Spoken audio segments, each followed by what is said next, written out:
Hello and welcome to Boxing Evolution TV. My name is Monica House and I am joined by a really special guest tonight, Yank Barry. How are you doing, Yank? I'm doing great, Monica. How are you? I'm great, yeah. It's an absolute pleasure to have you on the show. It's my pleasure to be here. In case anybody doesn't know who Yank is, he is the founder of something truly, I think it's amazing. Tell them a bit about the charity, the Global Underground. Well, Global Village Champions, Muhammad Ali and I started in 1991.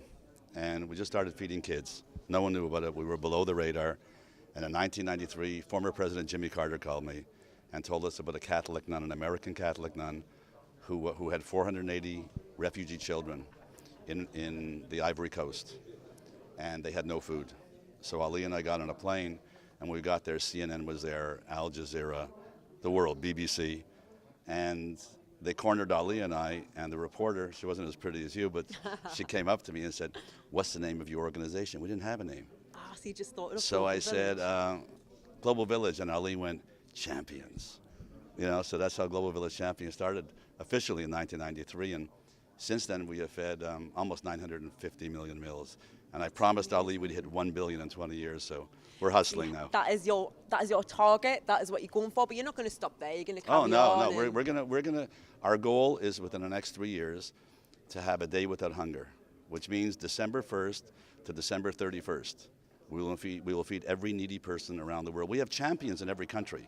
A lot of champions you wouldn't have heard of, like the Oprah Winfrey of Thailand. Her name is Ma'am. We have champions in every single country, and simultaneously we're going to have 1 day without hunger. And we don't have to stop there. Now we'll challenge the big dogs, Bill Gates and the rest of them, and say, buy a day. Yeah. Do you know what it is? Because the world needs people like you.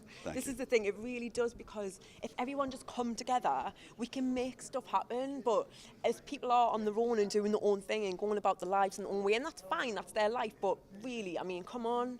We need to feed the world, definitely. And we'll do it. So amazing. So what was the thought? What was the process to make you come up to want to do this? Did you have a difficult childhood? No. I ran away from home and joined a rock and roll band. You know, as you do. Lead singer with the Kingsmen, and did a lot of drugs, like my other life, and buried a lot of friends. Jimi Hendrix, Janis Joplin. Was good friends with Bellucci, and all my friends started dying. I went, something's wrong here, you know, and I basically turned a leaf and started doing Cocaine the Big Lie. I think you might be too young to remember those commercials where we threw eggs on the pavement, and I went, shh, and it said, "This is what happens to your brains on cocaine." And I started becoming a spokesperson against drugs. So this was your sort of first step into charity work and things like that, and I guess it just snowballed from there, It snowballed from there, yeah. Amazing. So amazing. So what was it that made you want to feed the world? What was that? What was the jump from the cocaine thing to this? Ali, Muhammad. Was it? Yeah, Muhammad, he's the greatest, not just the greatest boxer. 50 years now, yeah, great friend. And Muhammad said, we got to shake up the world. And in shaking up the world, he said, we got to feed the world. When you embarked on this journey, did you understand at that moment, like, how bad the situation is in the world with regards to people starving? Did you know it was this bad?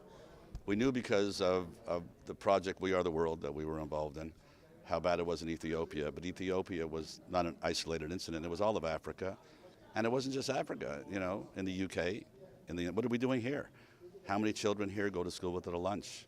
There's over 30 million kids in the States that go to school without a lunch. We have probably 14 million registered homeless people in the United States of America. Come on, something's wrong. I know. You know, instead of going to war, you know, exactly. leave Afghanistan 1 day early and you could take care of the homeless for a year. It's crazy, isn't it? Like, they're going to all these wars when there's so many people that need their help in their own country. Yes. So we started realizing that it was a universal problem. It wasn't just India and Africa. You know, it was a universal problem.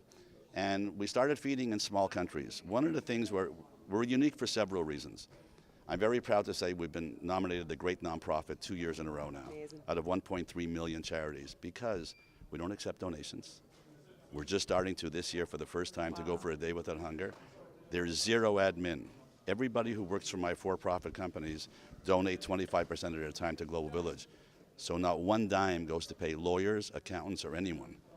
You know, and that's what makes a difference, because charity has become a big business. Yeah, and it's exactly, there are big businesses, like corporate companies in a way, some of them.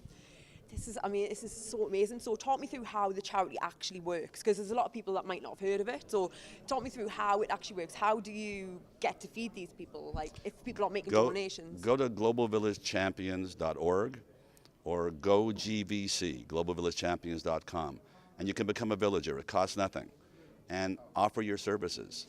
We have over 3 million villagers around the world that we can count on, and they send into info@Global Village. They send in what their charity is: battered women, homeless shelter, orphanage, drug abuse, and we analyze it. We see if they're getting any money from the government. The ones who aren't getting any help, we're there. And when there's a disaster, we were the first ones in Indonesia after the tsunami. We were the first ones in Haiti. We were the first ones in Fukushima. And we're the only ones that the governments allow in, because we have no agenda. You know, we're not coming in to collect money. Make money and right, all that. Right. So it's amazing. been a great ride. And you know, I just finished an interview with the BBC, and they said, how does it feel like they were reading a headline, you know, from Louis Louis to Nobel Peace Prize? And I said, if you would have told me 50 years ago when I was recording that I'm going to be nominated for Nobel Peace Prize, I would have laughed at you. You know, so it feels pretty good. You deserve it. You absolutely deserve it. And like I said before, the world does need more people like this. And hopefully, you know, people will see this and they'll get inspired. They'll have a look at the website and they'll join. They'll become a villager. I'm definitely going to check it out. That would be great. I'm definitely going to check it out. Thank you so much. So I nice. wish you all the very best So for nice the speaking to future. you. Thank you, so Yank. much. Thank you. You've been watching me, Monica Harris, on Boxing Evolution TV.